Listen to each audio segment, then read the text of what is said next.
Preocupante la situación, especialmente para India. Entonces, lo conversamos, lo analizamos con Raúl Cordero, académico de la Universidad de Santiago y líder del Grupo de Investigación Antártica CL. ¿Qué tal, Raúl? Buen día. Hola Ramón, ¿cómo estás? Viendo aquí la preocupación que tienen en India, porque si el niño provoca que las Sí. lluvias lleguen más tarde, bueno, la ola de calor que ya soportan, que lo ha azotado y que ha dejado la crema, ha dicho un buen chileno, nada Ujú. más que se va a prolongar y va a traer puras malas noticias. Sí, y fíjate tú que en la India hay dos, por ejemplo, de las pocas ciudades que los que vivimos en Sudamérica conocemos de la India, hay dos que seguramente hemos escuchado, Nueva Delhi y Mumbai, lo que antiguamente se llamaba Bombay. Esa segunda, Mumbai, que tiene más de 20 millones, casi 30 millones de habitantes, está en serio riesgo de sufrir cortes de agua.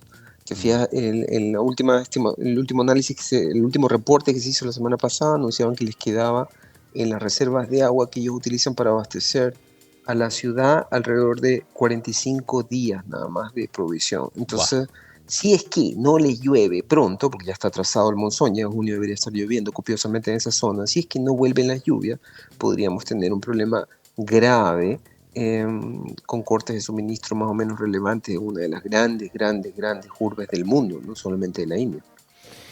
¿Y la India qué capacidad tiene para poder resistir? Estoy hablando de lo que hemos hablado muchas veces, ¿no? De Mm, prepararse para esta situación, infraestructura resiliente y todo aquello. mm. Pucha, los mismos problemas de todos los países del sur global. Te fijas, como que los desafíos están creciendo más rápidamente que nuestra capacidad de respuesta. Aquí, en este caso particular en Mumbai, eso se traduce en que la población de la ciudad ha estado creciendo bastante más rápido que la infraestructura para garantizar abastecimiento de agua a esa enorme y creciente población. Por ejemplo, estuve revisando, antes de conversar, la población de Mumbai era hace solo 30 años la mitad de la actual, sobrepasaba apenas los 10 millones, igual 10 millones es mucho para nosotros, pero hay que recordar que la India es el país más poblado del mundo. Claro. Entonces ellos tenían, en apenas 30 años en esa ciudad, han duplicado la población y no ha ido de la misma mano, no se ha incrementado al doble la infraestructura para el almacenamiento de agua. Ellos tienen, básicamente se abastecen de grandes lagos, que la única fuente de agua para esos lagos son las precipitaciones del monzón. Entonces, si se atrasa el monzón, corre serio riesgo de abastecimiento de agua la ciudad. ¿Te fijas? Entonces vamos a ver cómo evoluciona eso, pero es un escenario muy similar al de Ciudad del Cabo. ¿Te acuerdas que hace unos años Sí, hubo una claro. alerta en Ciudad del Cabo que impuso el término de la hora cero, ¿te fijas? Refiriéndose al momento en que le iban a cortar el agua a la ciudad?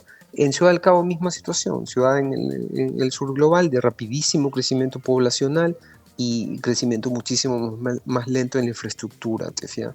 Por ejemplo, nosotros en Chile, más allá de que tuvimos que enfrentar la mega sequía, Santiago al menos nunca estuvo en riesgo inmediato de tener cortes de agua, porque no es que la ciudad no haya crecido, la población se ha incrementado de manera bien significativa en la última década, casi 20% en Santiago, pero al mismo tiempo la infraestructura también ha ido creciendo, sobre todo en las últimas décadas se hicieron durante la mega sequía infraestructura relevante Mm.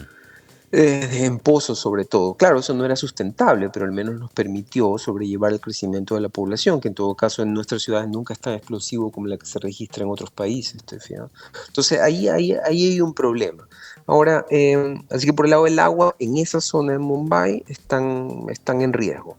Vamos a ver cómo le va. Por el lado de los alimentos, en cambio, ahí la India aprendió por las malas.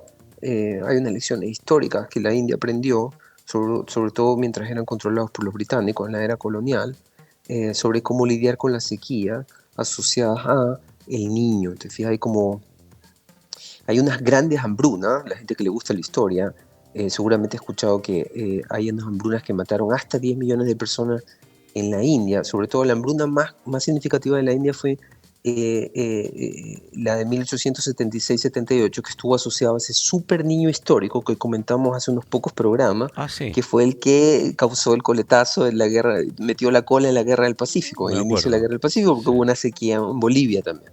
Entonces el niño, sobre todo cuando es súper, está asociado a sequías en la India. Entonces esa sequía de 1876-78 causó en la India hasta 10 millones de personas que murieron por inanición. Pero luego tuvieron otro episodio, también asociado a un niño fuerte, en 1896-97 y 1899-1900. ¿Te fijas? Todo esto centenario. Y en cada uno de esos eventos se produjeron millones de víctimas mortales por inanición. ¿Te fijas? Así que esas lecciones muy históricas y la última, la última gran hambruna que tuvieron en la India en tiempos coloniales fue durante la Segunda Guerra Mundial, la de 1943.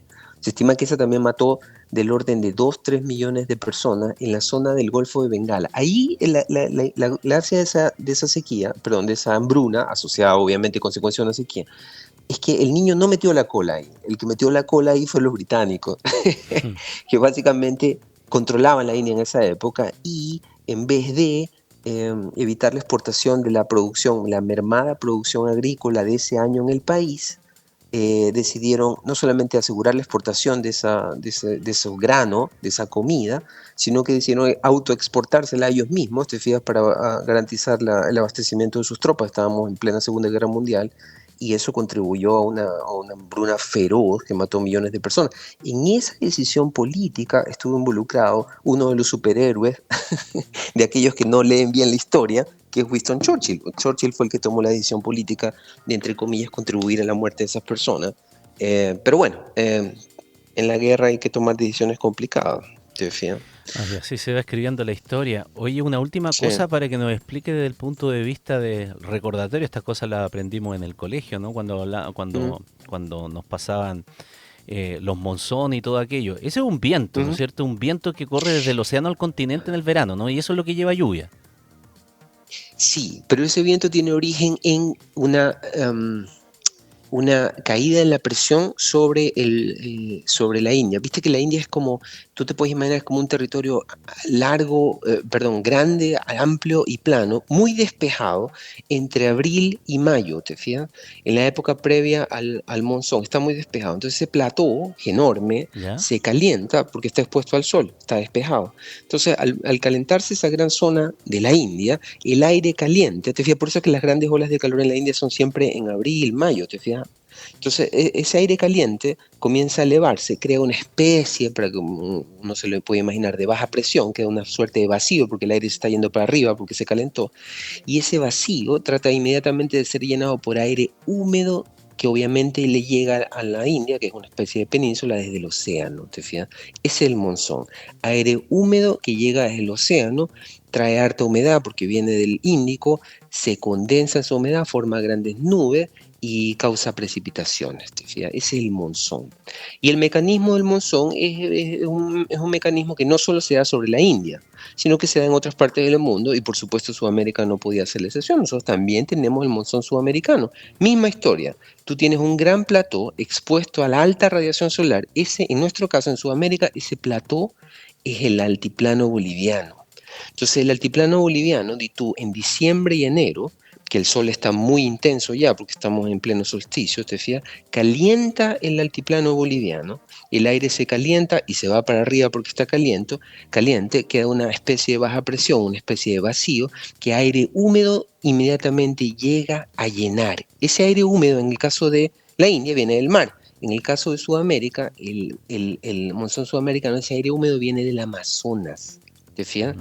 Entonces, el Amazonas, y por eso es que le llueve a Bolivia justo después de los meses de radiación solar más intensa, que es en febrero. Y esa parte de esas lluvias que le llegan al altiplano boliviano, le llegan al norte grande chileno, que es lo Claro, que nosotros llamamos el invierno invierno boliviano boliviano. o invierno altiplánico. ¿Qué es ese invierno boliviano altiplánico? El monzón sudamericano. ¿De dónde vienen esas lluvias? De la humedad del Amazonas, ¿te fijas? Entonces, la gracia, para que parezca círculo esta conversación, la vamos a cerrar volviendo al niño, ¿te fijas?